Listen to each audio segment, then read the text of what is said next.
Welcome back to Ryan and Brian's Bible Bistro. I'm Ryan. Hey, and I'm Brian. And this is the Bible Bistro, a podcast all about the Bible, theology, and all things related to the Christian faith. This is the evening edition of this. It's completely my fault. I've had several issues that have kept me today, and so I appreciate Ryan's understanding. So if we say things wrong today, that we're going to blame it on the. But I still see some light creeping through your curtains over there, so it's not. Well, dark. I'm on the East Coast. I don't know if you knew that. This isn't Bistro After Dark or anything. No, it's not Bistro After Dark. But for old guys, I feel old. It's getting that time.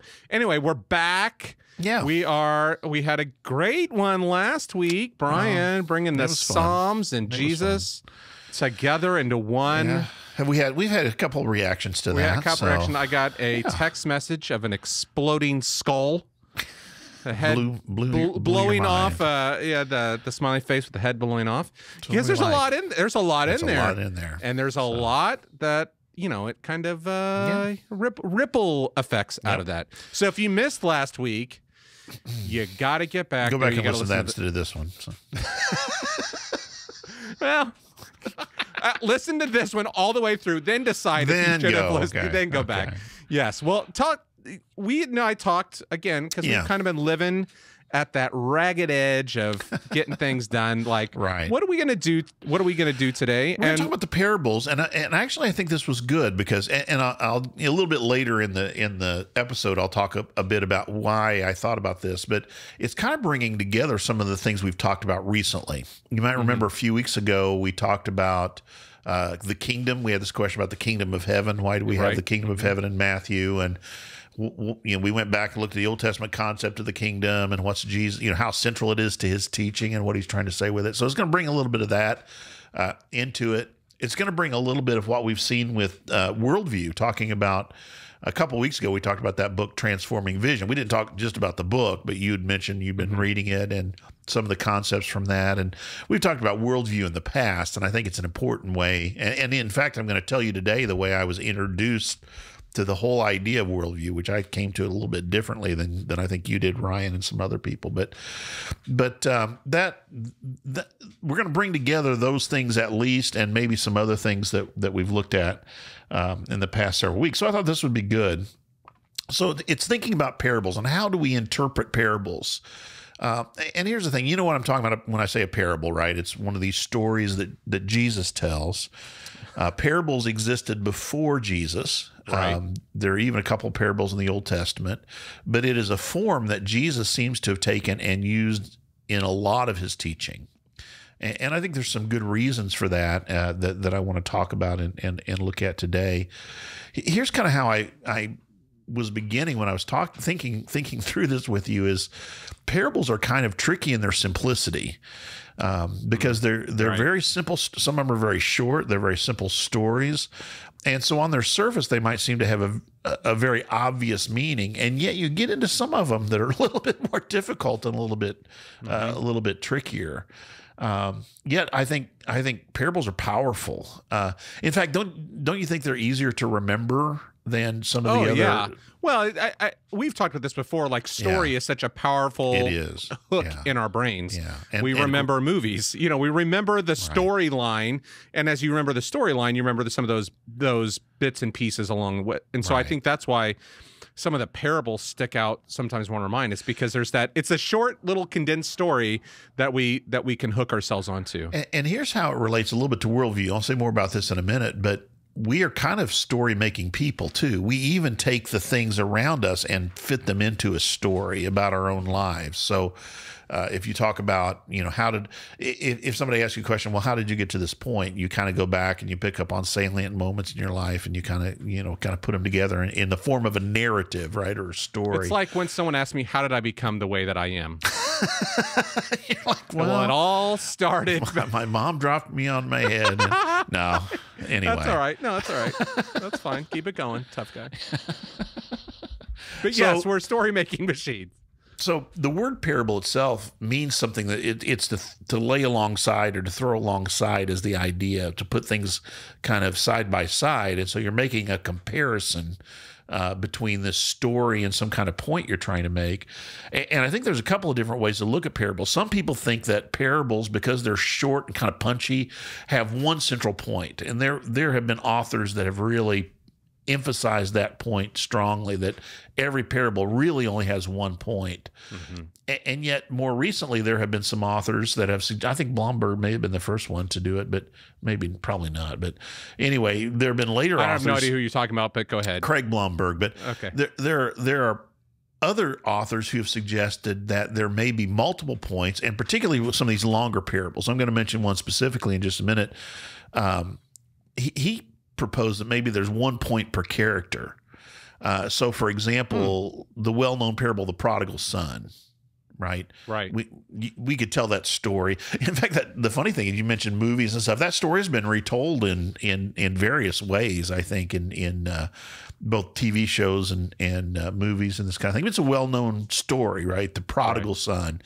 In fact, we can even just say, the prodigal in our culture, and you've got an idea of what we're talking about.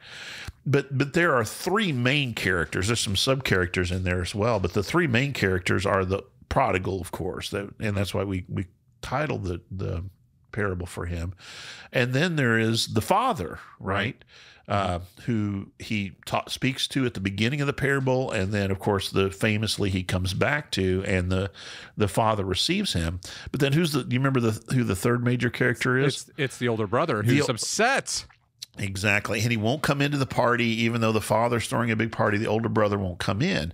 And there have been some people who have, well, I won't say this yet, but you know where I'm going with this. Just like other parables, these stories, in order to understand them properly, just like everything else we say, they need to be put in their proper literary, historical, and cultural, linguistic, historical, and cultural context in order to appropriately understand it. And there's a little bit more going on with this. The first thing is just look in the textual context here. Luke 15 is where the story is found. And the setting is given in Luke chapter 15, verses 1 and 2. Luke chapter 15, verses 1 and 2. You want me to read it? No, I got it. Thank you. Ryan. You're welcome. Now the tax collectors and sinners were all gathering around to hear Jesus, but the Pharisees and the teachers of the law muttered, "This man welcomes sinners and eats with them." So this gives us a little bit of not only the textual context, but also the kind of the culture. You get a little bit of the culture here, right? Tax collectors and sinners. It's the group that is mentioned here. Both of them kind of disliked, right, by the religious elite, seen as outsiders, are being gathered to Jesus. Now that tells us something right there, that Jesus is there's something about his message that is attractive to these people, right? And the Pharisees and teachers of law sees them as kind of outsiders and undesirables. Let's put it that way. And so that kind of gives us the context for this parable. Now, you may know famously, there's not just one parable in chapter 15, but Jesus then responds to them with three parables. And there's several interesting things about it. There's the lost sheep is the first parable that he tells, and then he tells the parable we sometimes call the lost coin. And so some people call this final parable not the prodigal son. Prodigal, it's this funny word that we use. This is really the only time we ever use it, right? But it has to do with the way that he wasted his inheritance, indulged in all of these various things. But some people will call this last parable the parable of the lost son. So the lost sheep, the lost coin, the lost son. And these three kind of form a piece together. They all have some similarities. The first two are much shorter. The lost sheep and the lost coin are much shorter than the lost son, the story of the lost son. They're not as well developed. You don't have as many characters in them. But the first story, the parable of the lost sheep, what do you remember about it? What can you? One was lost. And the shepherd left the 99 to find the one. There's 100. Man had 100 sheep. One was lost. Doesn't he leave the 99 to go and to find the one who's lost? And then he's joyful. There's this idea of joy, which is one of the repeated things. Puts it on his shoulder, carries it home, and then has a party. You gotta like a parable that ends with a party, right? And so Jesus says in verse 7, I tell you that the same way there will be more rejoicing in heaven over one sinner who repents than over 99 righteous persons who do not need to repent. So basically he's saying here to these religious elite, you're missing kind of the point. Silver coins then.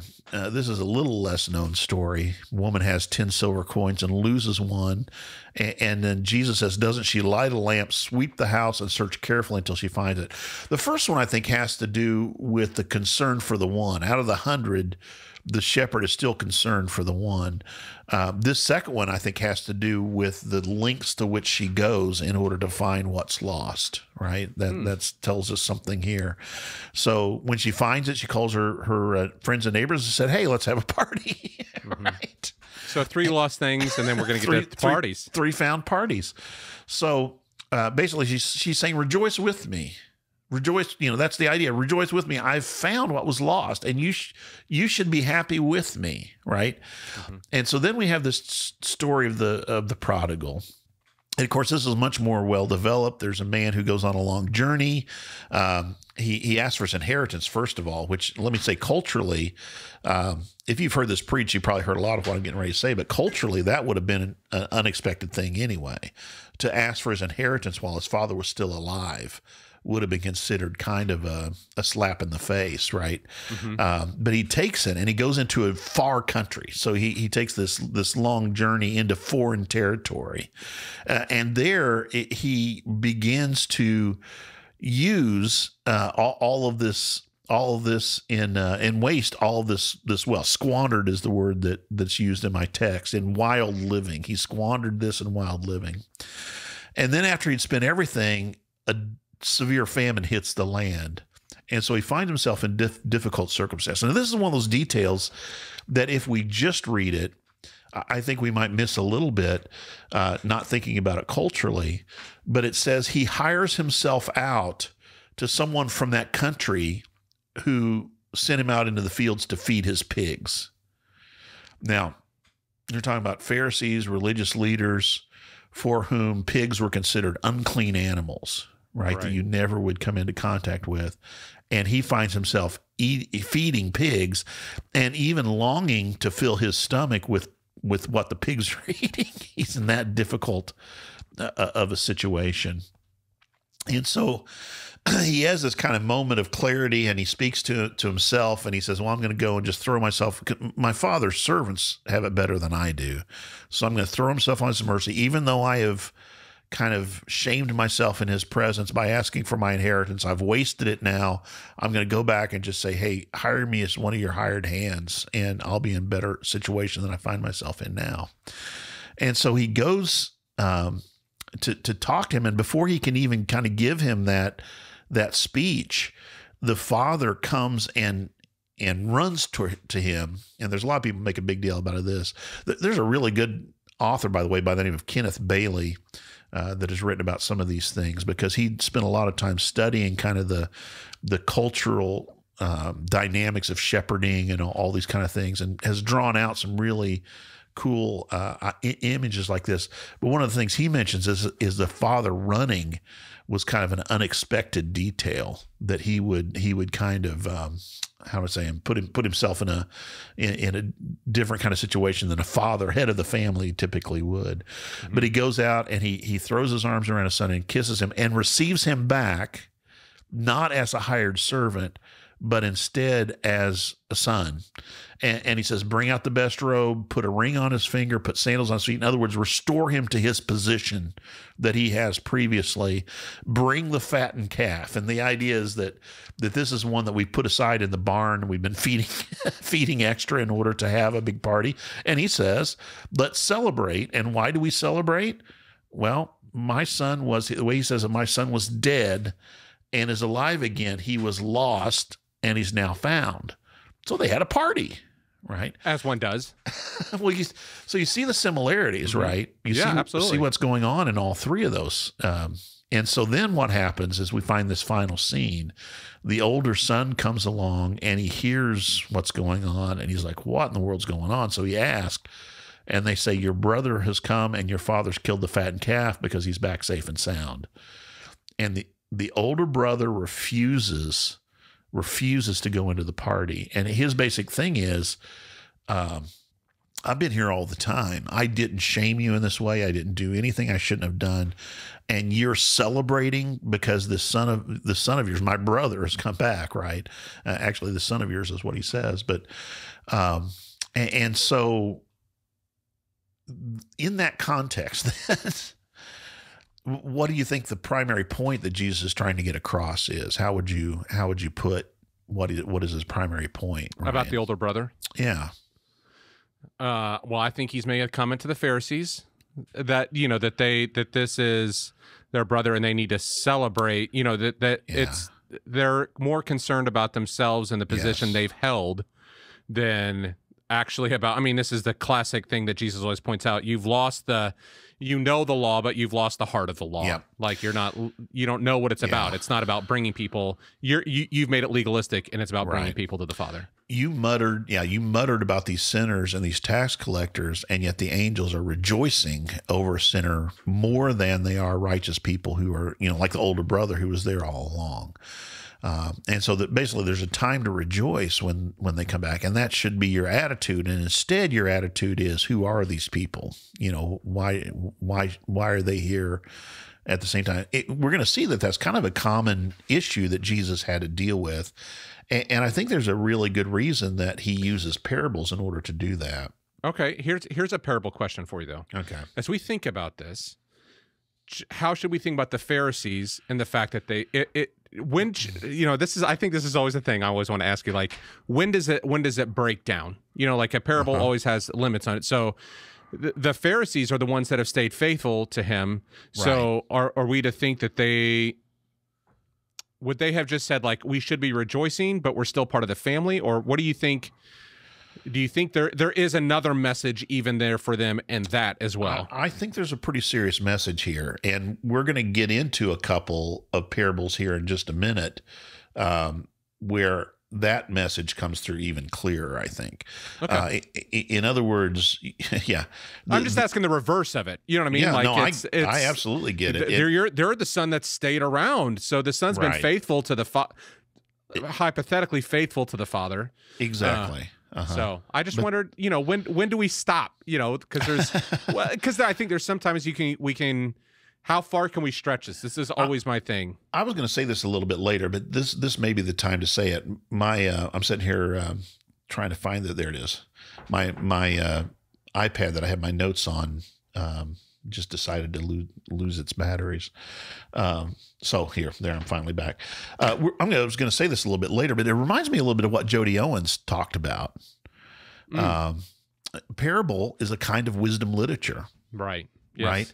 Mm-hmm. The most famous parable in the Old Testament may give us an example of this. It's Nathan talking to David. And do you remember that parable where he says there was a man who had, all kinds of sheep, and his neighbor only had one. And so he sent and took that sheep. This is after David had committed adultery with Bathsheba, and then killed Uriah the Hittite over it. And he tells a story about one who took the one ewe lamb that belonged to this man, and had the man killed, and then he says, no, he didn't have the man killed, did he? He said, what should happen to this man? No, that he did, didn't he? He says, what should happen? And David said he should pay 4 times for this. And of course, then the famous, in the King James, the famous, thou art the man. It was you, David. You are the one in the parable. You took what did not belong to you, and you punished the one, killed the one who belonged to. So here's my point: is wisdom literature, Jody Owens taught us, is something that we look at over and over again, and we're seeking the meaning. And I think we'll find some examples of this a little bit later in some of the other examples I have. But here's kind of what here's the way I want to ask this question. What was Jesus doing is what we have to ask with this parable. In its context, what was its force, or what was its function? And I think that's what you're getting at. What's he trying to do? Now, here's where I want to bring in worldviews at this point. because my introduction to worldviews was not the same as yours. You were introduced to worldviews at Lincoln, where we both were and where we met. And there it was through a course, and it was a good course, series of courses actually about worldview. And what was the first text? Was it? It was Universe Next Door by James Sire. By James Sire, which talks about the concept of worldview, and you guys had to do worldview charts and this kind of thing. Mm-hmm. My introduction to worldview was a little bit different because my introduction to that concept was through N.T. Wright, and particularly his book that was so influential on me, New Testament People of God. And here's what's interesting to this about me is we mentioned Transforming Vision a couple of episodes ago, and it's one that you just finished reading. I said was a really good one to read.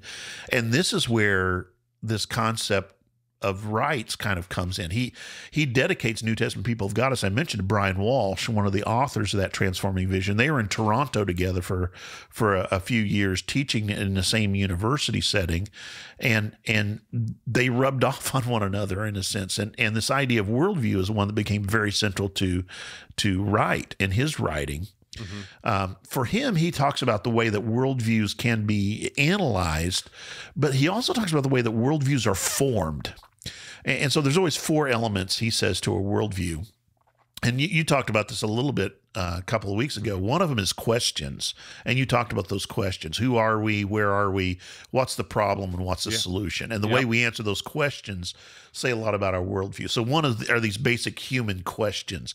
Wright actually added one question to that. He says, what time is it? In other words, where are we on kind of the eschatological, for lack of a better term, how far are we from the end of the world in all of this? Right. Where are we in this? Right. Where are we in the story? Yeah, exactly. And so the other one is stories. Well, I'll come back to that in a minute. He talks about beliefs and then symbols as well, and then stories. And all four of those are interchangeable. So let me try. I always try to give an example of this. So the story, a famous story for us, right, is Jesus' death, burial, and resurrection. We would say that's the gospel. It's central to who we are as believers. And one of the actions, one of the practices that we put in place along with that is the Lord's Supper. Right. And so there's a way in which those interact together, that story and the practices that we engage in. And that also answers the question, what's the problem? Well, the problem is sin. And what's the solution? Well, Jesus has died for our sins. So you get what I'm saying? Worldview kind of becomes this kind of enmeshed thing. And they feed on one another. So stories, according to N.T. Wright, become a way that worldviews even are kind of formed. And so we will tell stories or let me put it this way, the way we tell stories will support our worldview. Right. Now think about that for a minute. I know we have some audience members out there that need to hear that. Let me say it again. The way we tell stories will help to support our worldview. And the thing that Wright would say is worldviews are very, they have, what would be the word I would use here? They have a tendency to stay in one place, right? And there's an accretion to them. So I guess what's the word I'm looking for when a body in motion stays in motion, a body at rest stays in rest. Inertia. Thank you. There's a certain amount of inertia to our worldviews. Now think about that. So what we do is when we tell a story, we'll tell it in a way that is, some people call this cognitive bias. We'll tell the story in a way that it fits with our understanding of the way the world works. So we could look at the same event and tell the story in different ways. So I don't want to get too far down that way, but here's, I'm going to give you a couple quotes from the New Testament People of God. One of them is Wright says, people tell stories to bring worldviews into articulation. So if I want to describe my worldview, and I don't even know I'm doing it. I know people are going, I've never articulated any worldview. Well, yeah, you have. And it's the way you tell the stories about what's going on around you. Mm-hmm. If I was a, go ahead, what are you going to say? Well, you may not be saying everything. You may not think you're saying it, but again, how you're saying it and the emphasis that you put on certain aspects of it point back towards your worldview. So if I was a braver person, I would use the example from the news this week of Yevgeny Prigozhin, his jet being down, right? Right. So depending on your worldview, you may tell the story in a different way. Right. And I even heard on the radio just before on the way here, a guy talking about a Russian who was at his funeral service saying, well, I think he's still alive. I think that this is a way they told us he was dead before and we didn't see a body. And so right. It's like, oh, okay. But you get what I'm saying is worldviews kind of have, they're hard to move, right?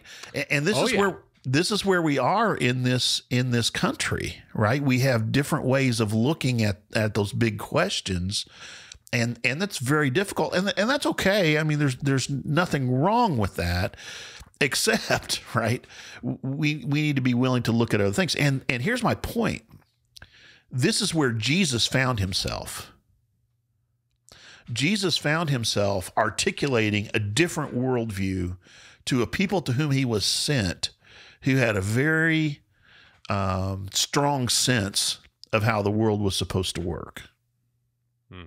So the conflict between Jesus and the Pharisees and the teachers of the law can be understood as a conflict of worldview. He's saying that there's a misunderstanding here. Now, let me read one more quote. And this is a longer quote from N.T. Wright.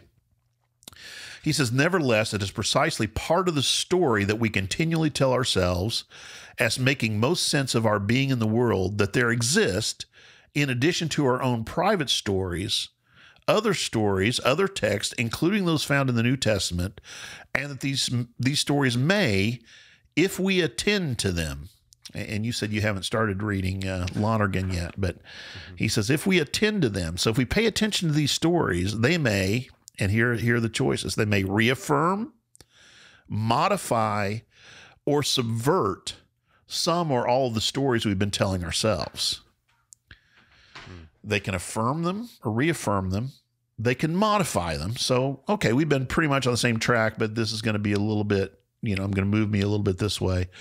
Or they can subvert them, which is one of those occasions that happens when you kind of suddenly realize, the fancy word is paradigm shift, right? When there's enough things that happen that suddenly you realize your worldview is turned inside out, and you need to rethink everything. Well, if you're intellectually virtuous, you rethink everything, or you just dig yourself in further. I think we can get, I don't think sometimes, so I think that's what conversion is. I think when someone becomes a Christian, there are enough things that have piled up to a point where they're like, oh my goodness, things are not what they seem, right? Things have changed. And so I, like you said, if they're intellectually virtuous, I've got to rethink everything. Now, here's something else that Wright says, and I'm going to kind of simplify the way he says it, but basically he says stories are especially good for subverting worldviews. And I think that may be one of the most important things that I've ever heard him say. Stories are especially good at subverting worldviews. And that's why I think Jesus told parables. Because they were stories to subvert worldviews. So let's look at chapter earlier.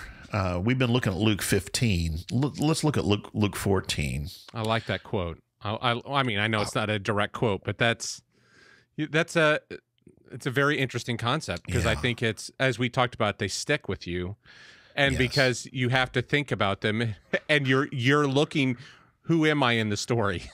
Exactly. Am I the good guy, or am I the bad guy in this story? And we need to get back to, at the end, I'm planning on talking about this. I think this makes us think about how we do what we do as Christians, and in other ways as well. I think we need to come back to this. So let's not go too far down that rabbit hole yet. But I do plan on doing that. Well, the head's spinning here, Brian. Well, that's good. I like it when your head spins.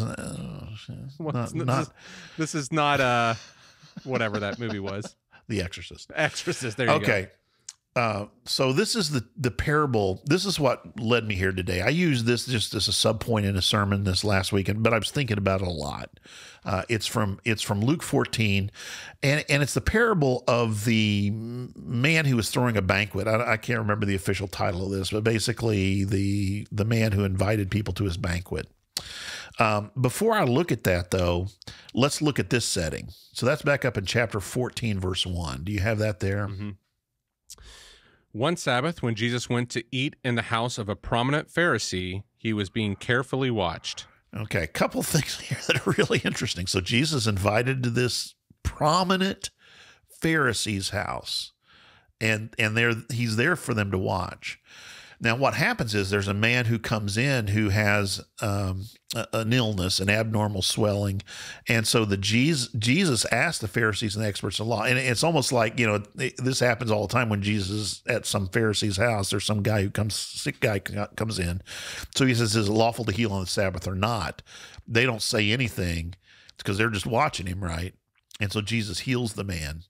And then he quotes them basically from the law. He says, if one of you has a child or an ox and they fall into a well, you'll get them out on the Sabbath day, which was allowed. If something was going to be a loss of life or a loss of property, you're allowed to get that ox out of the well. And so they said nothing.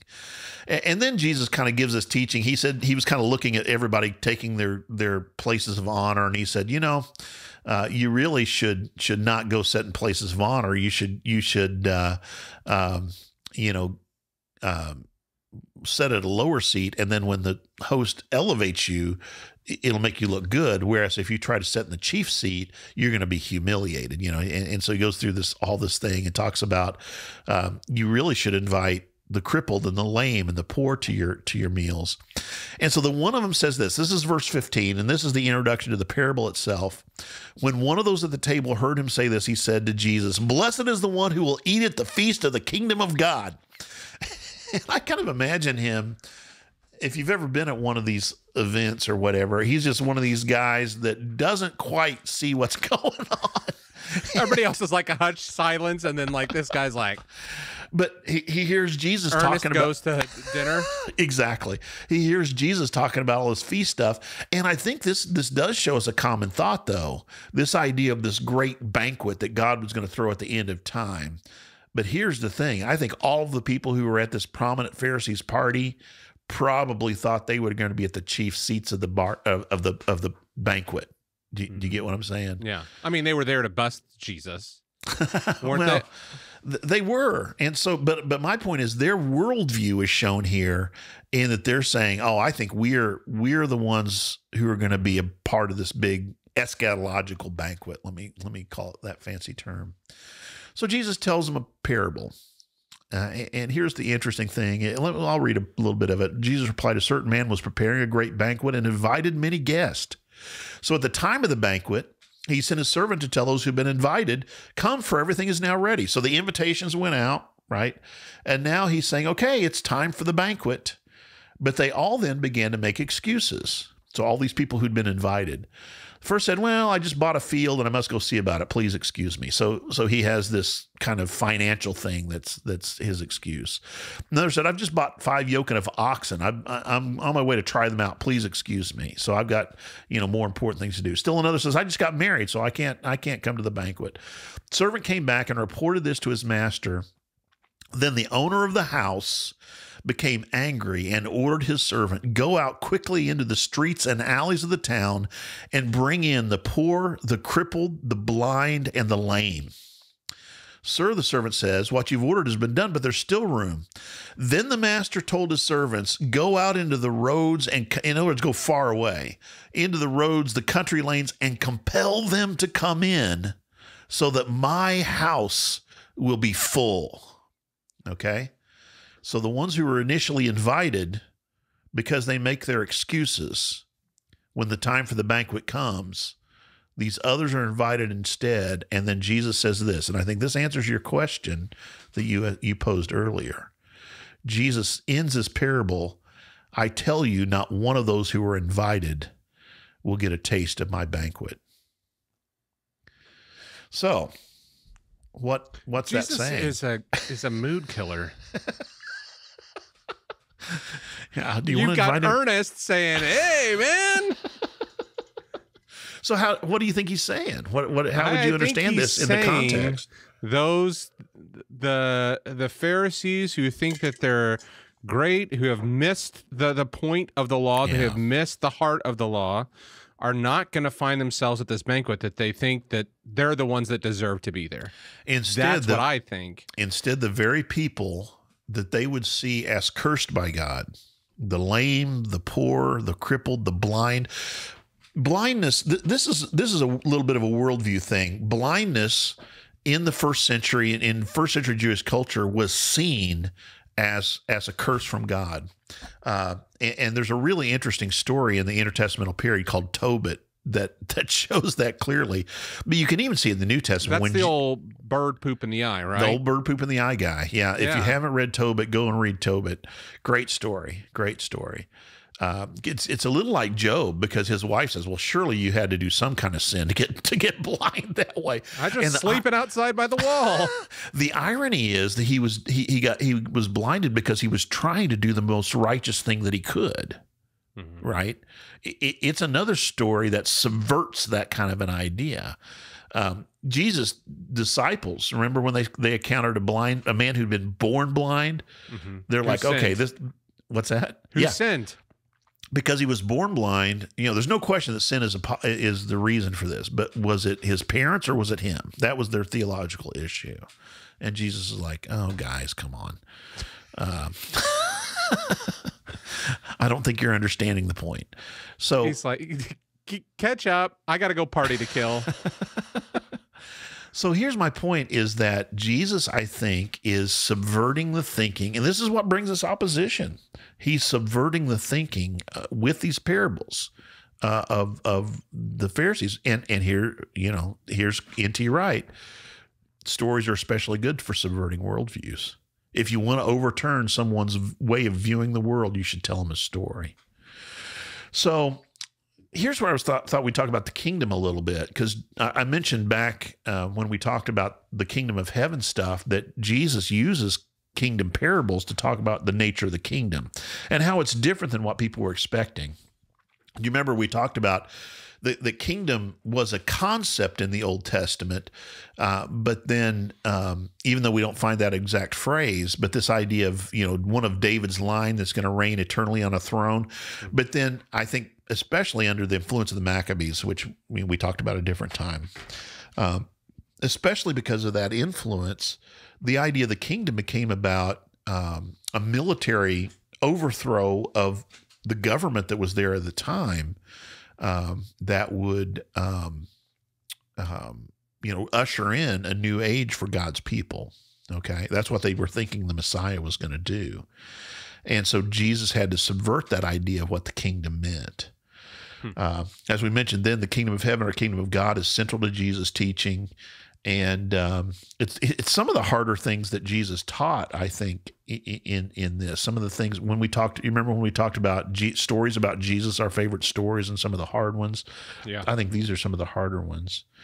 So several times when Jesus is announcing the kingdom, he uses a parable to talk about what the kingdom is like. So one of the ones I thought we would talk about is the parable of, some people call it the sower, or the parable of the seed, or some people call it the parable of the soils, because that's what's different. You know the story of man sowing seed, and the seed falls on four types of soil. Right. If it falls on rocky soil, it falls among the weeds, and there's four different kinds of soil. The fourth kind is it falls on good soil and it produces 30, 60, or 90 times a crop. Let's look. This is in Matthew 13. Is where it's told. Let's look at the setting there. Did you? I got it. Okay, go ahead and read just the first three verses. And I know the first three, just the first half of the third verse. Okay. If you would. That same day, Jesus went out of the house and sat by the lake. Such large crowds gathered around him that he got into a boat and sat in it, while all the people stood on the shore. Then he told them many things in parables. Okay, so this is the first of these many things in parables that he tells them. So he's got a huge crowd that's coming around him. And so he tells them this story. So some falls on rocky places, sprang up quickly, but because the soil was shallow, when the sun came out, the plants were scorched, they withered. Other seed fell among thorns, which was choked out. Other seed fell among good soil, produced a crop 160 or 30 times. Oh, some fell along the path. The birds came and ate it up. I forgot that one. And so then he ends, whoever has ears, let them hear. Now, here's why I wanted to look at this one particularly, because Jesus tells this parable. And when I used to ask students this when I started talking about parables, and I really enjoyed doing it. I would say, well, why did Jesus teach in parables? What was he doing? Why did he teach in parables? And one of the answers that I would usually get, and maybe we think this, I don't know, is it made things easy to understand. That it was a way to explain a spiritual truth, right, in a simple way. Mm-hmm. So I would then usually read this passage right after I heard that. All right, here's the simple one, kids.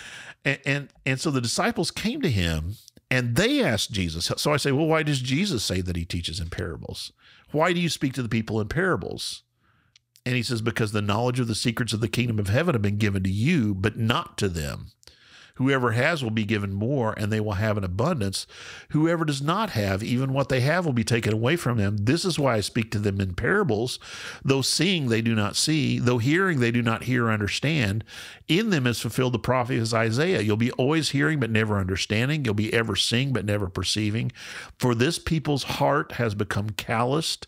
They hardly hear with their ears. They've closed their eyes. Otherwise, they might see with their eyes, hear with their ears, understand with their hearts, and turn, and I would heal them. He says, but to his disciples, blessed are your eyes because they see, and your ears because they hear. For I tell you truly, many prophets and righteous people long to see what you see, but did not see it, and hear what you hear, but did not hear. And then he explains to them the meaning of the parable of the sower.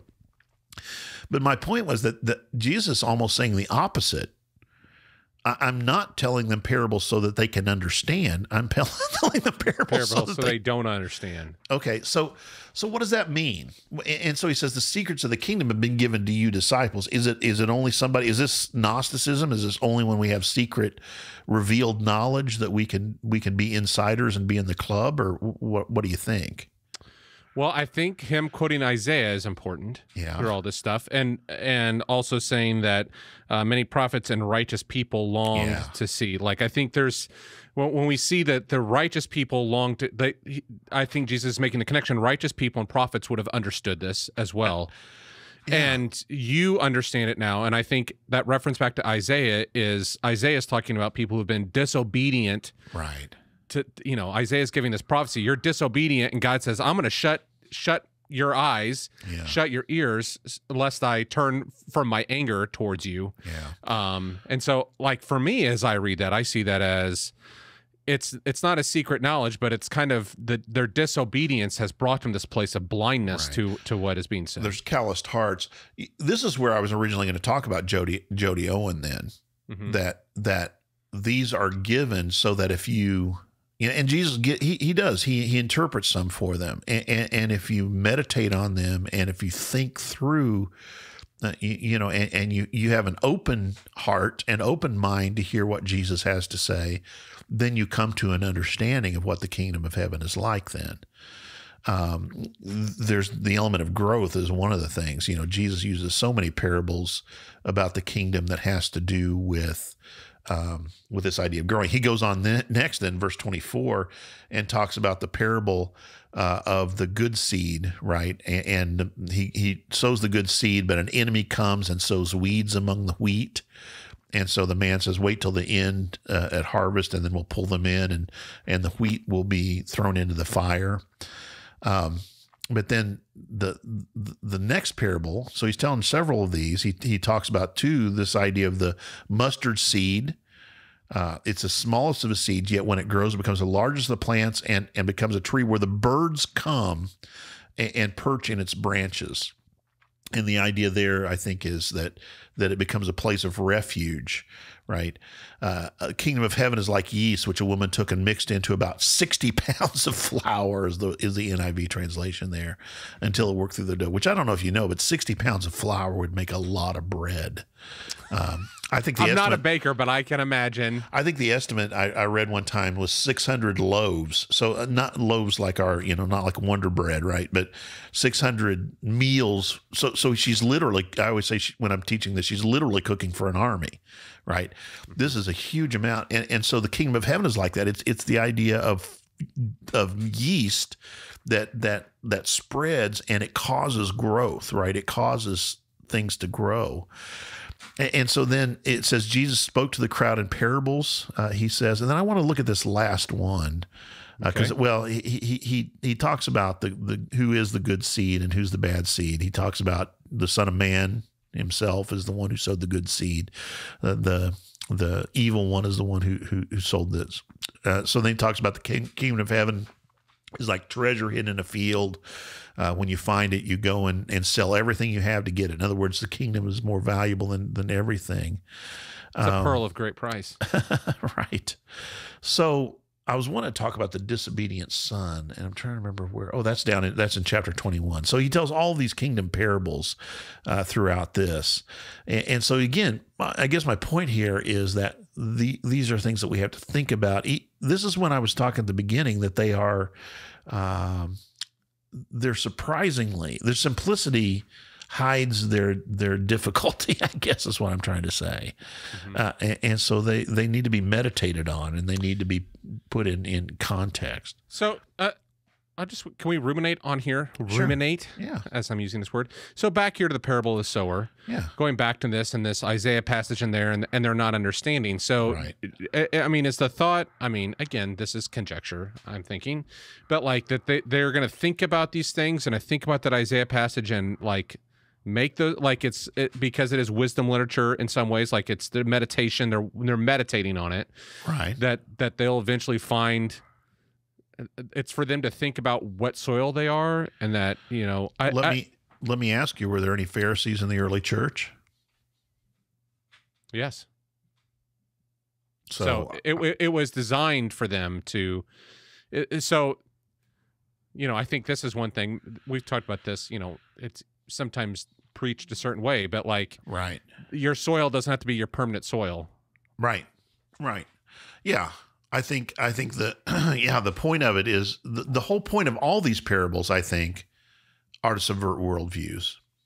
Well, I'm just saying, like, I've heard this taught before where it's like, this is determined. Just you're determined. This is the soil you are, and God has shut up some of these people's eyes and ears because of who they are. My estimation would be that would be reading a worldview into the text, but, Right.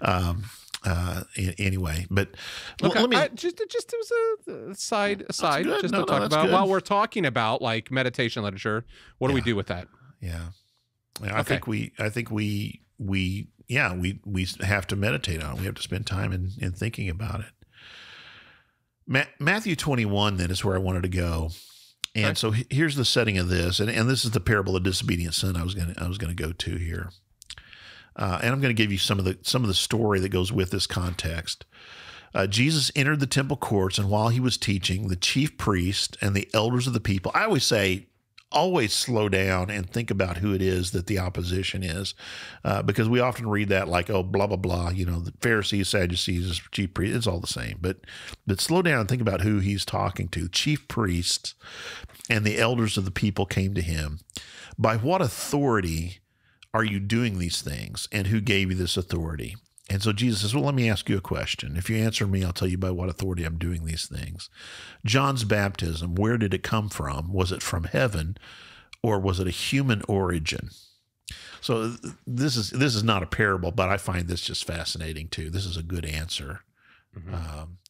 By what authority you're doing these things. And so he says, well, let me ask you a question, and then I'll answer you.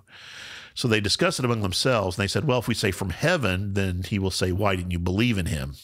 If we said from human origin, we're afraid of the people, for they all held that John was a prophet. So they answered Jesus, we don't know. And then he said, neither will I tell you by what authority I'm doing these things. But it's interesting. He says, well, I'm not going to answer you, but he really does. Mm-hmm. because basically he's saying, my authority is the same as John's. His authority was from above, and my authority is from above as well, which I just find that really fascinating. And so then Jesus decides to do what? To tell a parable. What do you think he said? There was a man who had 2 sons. He went to the first and said, "Son, go and work in the vineyard." "I will not," he answered. But later he changed his mind and went. So describe that kind of person. What does this first son make you think about? Like why he didn't go out? Yeah, I mean, somebody who's saying, "I will not." What does that make you? What are some things that makes you think? I will not is disobedience. Disobedience, rebellion. Mm-hmm. Yeah, I would say those things. Like it's you're being told to do something, to go and do something, and you're refusing to. You refuse to, but later you change your mind and do it. Then the father went to the other son and said the same thing. "I will, sir." But he did not go. But he did not go. So that's the kind of person. So when you say, "I will, sir," what is that representative of? Well, it's representative of obedience. Of obedience, of righteousness, right? Uh-huh. But if you don't go. So which of these 2 did what the father wanted? Jesus asked. So now do you see again this idea of what these stories are to do? All right. So somebody's going to go, well, and they answer him, the first. Even though he said he wasn't going to do it, he did it, right? So it was the first. And so Jesus answered to them and said, now this may answer your other question as well. "Truly, I tell you, the tax collectors and the prostitutes are entering the kingdom of God ahead of you." Okay. So what are they representative of? Those who initially were rebellious, but then did what the father had asked, right? Yeah. And on the other hand are those who, we talked about the position. They see themselves as righteous, and yet when the father sends the son, they refuse to recognize him. "For John came to show you the way of righteousness, and you did not believe him, but the tax collectors and the prostitutes did, and even after this you did not repent and believed." So then in verse 33 he says, "Let me tell you another parable." And I'm not going to spend the time talking about this. John Weatherly, in his episode on Luke, talked a lot about this. And the New Testament People of God by N.T. Wright, this for him becomes the overriding paradigm for Jesus' ministry, and what he's saying about God and what he's saying about your question: do those who were a part of God's people before, who now refuse to see Jesus, are they a part of the banquet at the end? Because he tells them about a vineyard, right? It's a story about, the man who sends tenants and they won't pay him, and so he keeps sending others, and they kill them, and finally they kill the son. Mm-hmm. Then he says this, verse 40, "Therefore the owner of the vineyard comes. What will he do to these tenants?" And their answer is, "He'll bring these wretches to a wretched end. He will rent the vineyard to other tenants. He'll give him the share of the crop who will give him the share of crop at harvest time." And then Jesus says, "Have you never read that the stone the builders rejected has become the cornerstone?" So you see the subversion that's going on here. He's trying to get them to change their understanding that is so stagnant and so set in place, right, that they refuse to see him as the one who is to come. And so he tells them this story that they can see the point of the story, right? But then he's wanting them to see themselves in it. I have down here, there's verse 45 and 46. So here's the end of this, and I think this tells us a lot. "When the chief priests and Pharisees heard Jesus' parables, they knew he was talking about them," right? "They looked for a way to arrest him, but they were afraid of the crowd because the people held that he was a prophet." So, he's using these stories, again, to kind of get under their skin and to change things. So mission accomplished. So here's where I wanted to talk about what you started to talk about earlier. What does this suggest to us then? If we think that stories are especially good for subverting worldviews, then what does that tell us? About the nature of parables, or I don't know, whatever you want to talk about. We should tell more stories. I think we should tell more stories, and I think we should tell the right kind of stories. I think we should be careful of the stories that we tell, because our stories we said earlier, are articulating our worldview, right? The stories that we tell are articulating our worldview. And stories, people will remember stories. Yeah. And it's I'm a preacher. People remember stories more than they remember the sermon, right? Right. Anyway, but I mean, you're saying it's not just about like, oh, I'm a teacher and I'm telling a story in a teaching context. It's the stories we tell to the person at the store. It's the person that's sitting next to us, if we talk to them, it's the stories we're telling online. It's the stories, the stories that we're telling in our everyday life. We are story-making people. And you talked about culture a couple of weeks ago. I think when we talk about culture making, that's what we're talking about. We're talking about story making, that we're creating narratives that speak a lot about our understanding of reality. How we and it's how we live in the world is a story of itself. How we choose to live is writing through our lives, how we choose to live. If you've ever done this lately, look at, and I'm going to get lambasted for saying this, but look at two different news channels, right? They understand well, I think, that they are telling stories to articulate a worldview. Do you get what I'm saying? So I think we need to be very careful as followers of Jesus to think. So what was Jesus doing? I think we need to think about the force that our stories have. I think we need to think about their what they're communicating, what they're doing. Because stories do things. They're not just passive. Stories do things. Yeah. Well, I think that's something we've talked about before, or we've talked about very recently. It's just, we are not only are we story generating machines, we are story receivers. All the time, and that. We've talked about this idea, I think, with Chad Ragsdale about kind of resilient discipleship. Like, how do you become a resilient disciple at church? This lesson, we talked about Hebrews 2, like drift away. Like the stories, what if we're not guarding ourselves, the stories we allow others to tell us can subvert a biblical worldview. Exactly. Of who we are and what we're created to be. And I think that's the thing that is so important for us, especially in today's context. We are bombarded by stories more than any other time in the world. Well, I mean, we talk about binging TV shows now, right?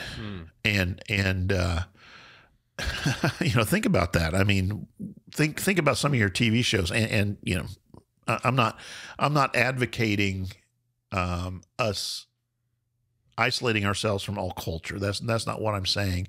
But I'm thinking we need to be critical of what is being entered into us and what is being said, both the text and the subtext, right? The subversive elements. This is a very calm example. What I hate on my phone, I like on my cell phone, or what I don't, it usually pops up on Sunday while I'm at church. I get a notification on my phone.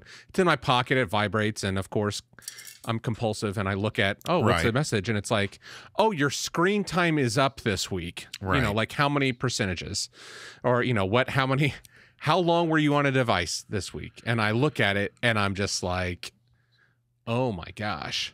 Like that. It's in kind of going, yes, I'm doing some work, but I'm also spending my fair share of time browsing or surfing other things. And I think one of the things, this is a very calm example of this, and it created this anxiety of me, is, I've always watched these guys like efficiency, like how do I become more efficient in my life and do this and plan this and write all this down. And once I become super efficient, then I am going to reach this next level of my existence, and I'm going to unlock this potential, latent potential that's just lying inside of me.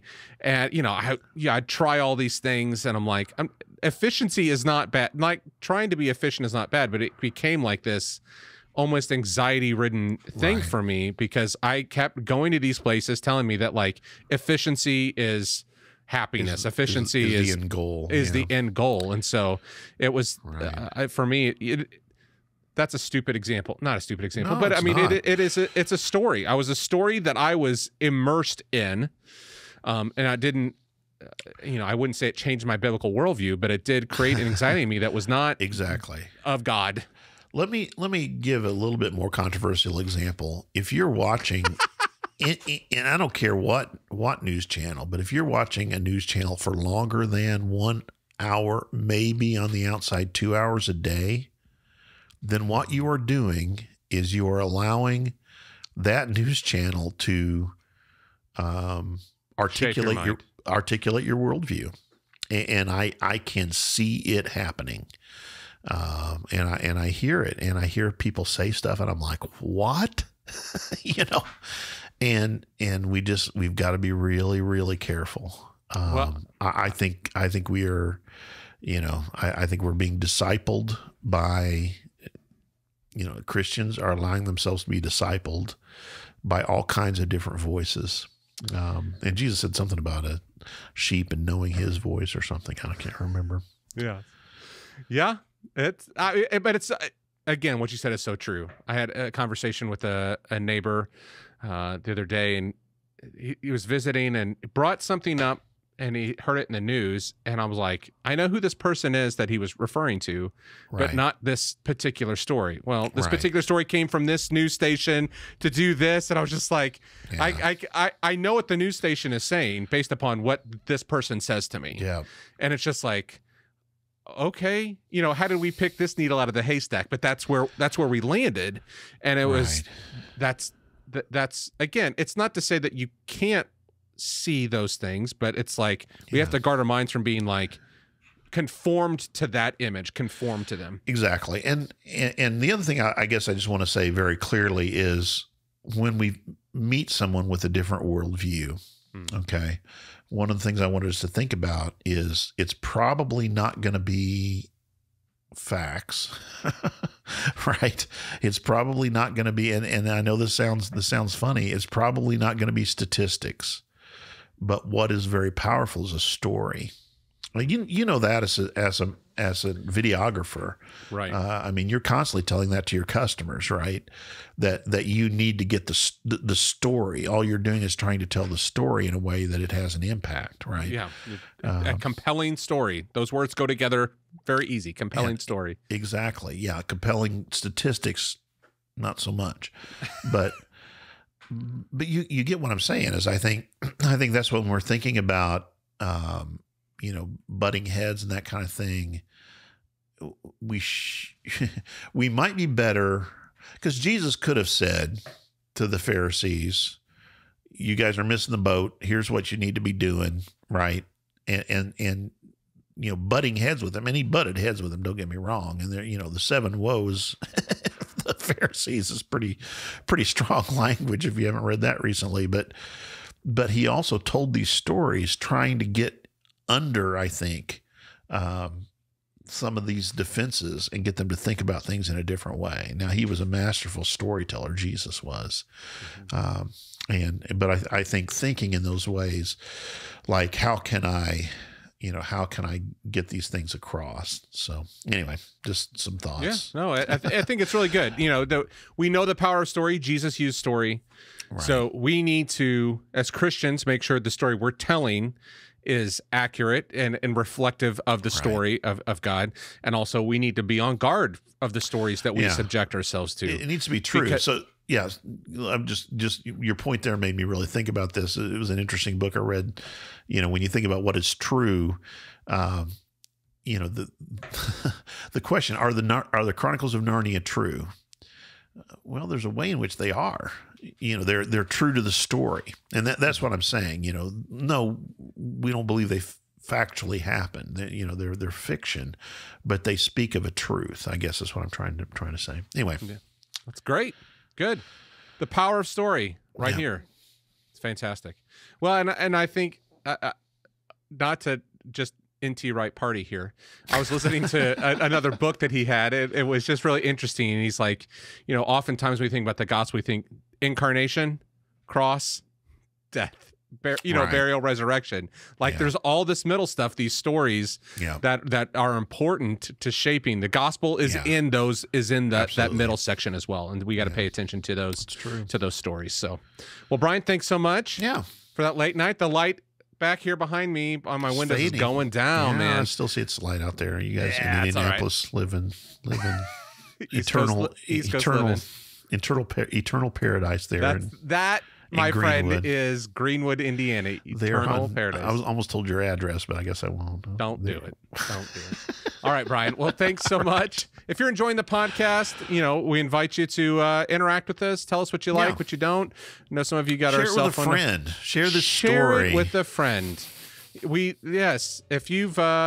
If your head exploded last week, we invite you to explode the heads of your friends.